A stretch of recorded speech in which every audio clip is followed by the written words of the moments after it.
Dizer que a Lapa tem história é até redundante, porque para cada canto que você olhar vai ter alguma coisa para contar.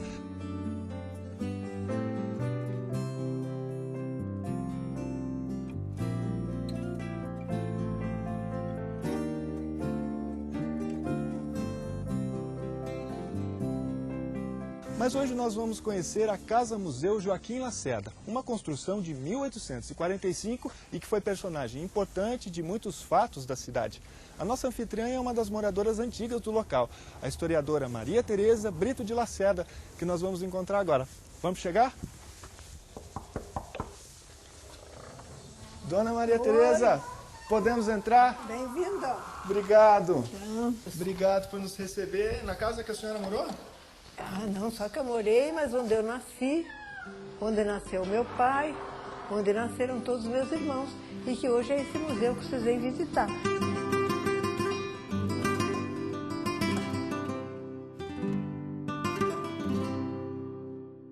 Essa é a sala principal, chamada sala de visitas, né? Mas era uma sala que nós ocupávamos muito, tocando piano. Minha mãe tocava piano muito bem, minhas irmãs, tinha um irmão que tocava violão. E também, infelizmente, era a sala dos mortos. Quem morria da família tinha que ser velado aqui. Aqui, esses 3 medalhões são os meus bisavós e o meu avô. O meu bisavô era português, vindo do Porto.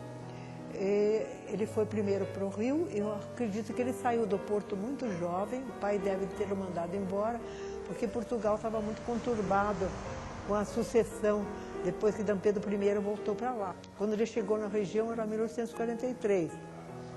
A casa, então, foi terminada em 1845, na data em que ele casou. E teve o primeiro filho, que era o meu avô, que era o Joaquim Correia Rezende de Lacerda. Foi o primogênito.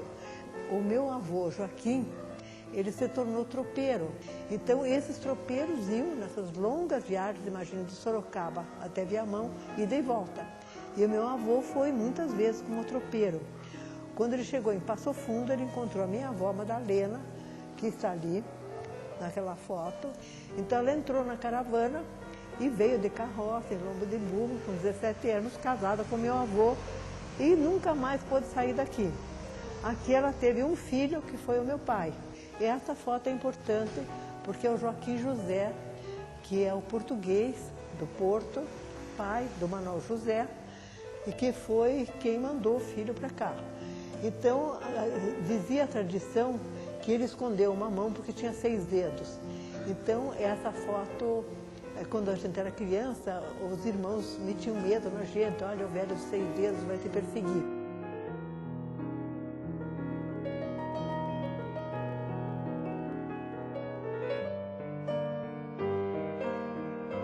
Temos uma outra sala ali, é uma sala?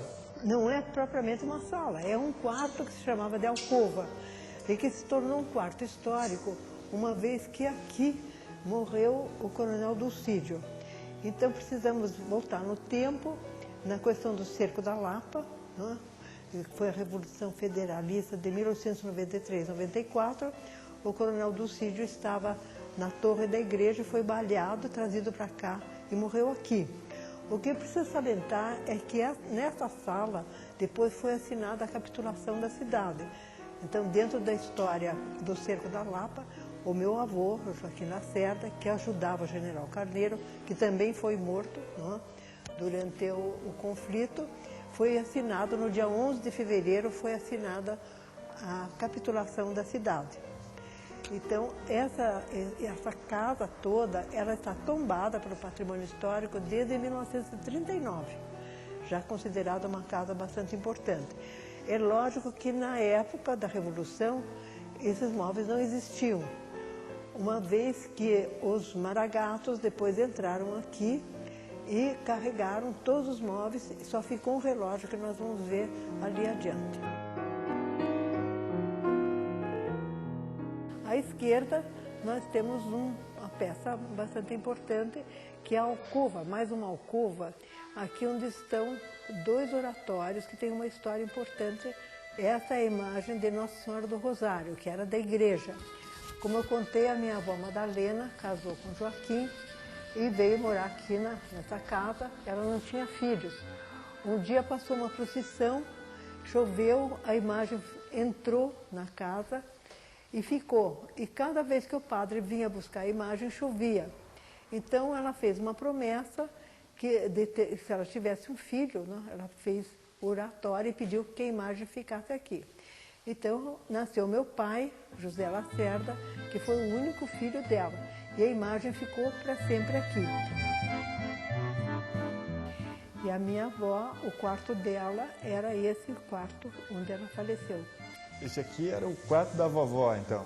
O quarto da avó Madalena, que era a mãe do meu pai, e foi, como dizia minha mãe, uma mãe para ela. Uma vez que minha mãe teve 15 filhos, ela assistiu a todos os partos e, segundo minha mãe, ela acolhia cada criança num cobertor aquecido, né? Saía do útero materno para um cobertor aquecido e para o carinho da avó. E ela que tomava conta da casa, enquanto a minha mãe se ocupava das crianças, que foram 12 os filhos que permaneceram vivos.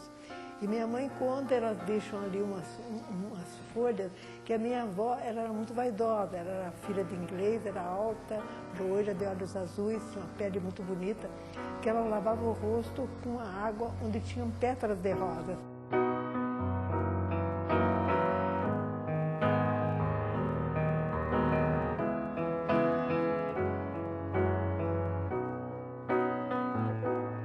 E aqui, para frente, o que Ali temos? era o quarto das moças, porque nós fomos só 4 mulheres, com uma grande diferença de idade.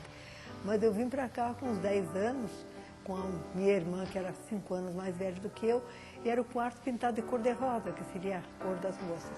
E aqui tem um móvel que é pitoresco, porque não era propriamente o móvel desse quarto, mas era um móvel onde se guardava roupa de cama, travesseiros, cobertores.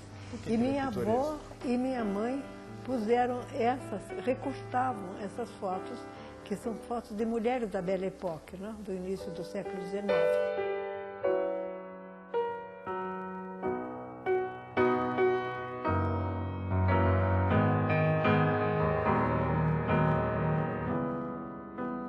Então aqui chama Quarto Verde, eu fiquei aqui menina, com a minha irmã também, aqui que eu fiz o meu curso primário, e outros então já tinham passado também por esse quarto.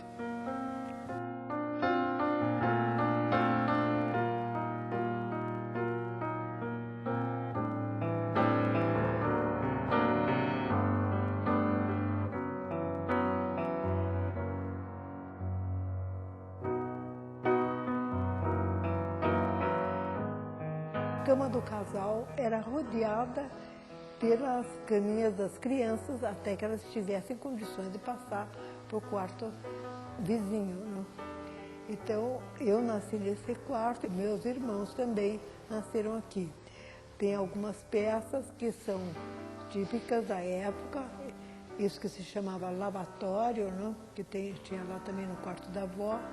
E aquela pequena cômoda lá também é uma peça muito bonita. E aqui, o que sempre nos acompanhou foi esse quadro da Santíssima Trindade, né? Segundo a tradição católica, né? Pai, Filho e Espírito Santo, os anjos. Então, isso, a gente dormindo no quarto dos pais, estava sempre olhando. É um quadro que deve estar aí há, acho que é 100 anos aproximadamente.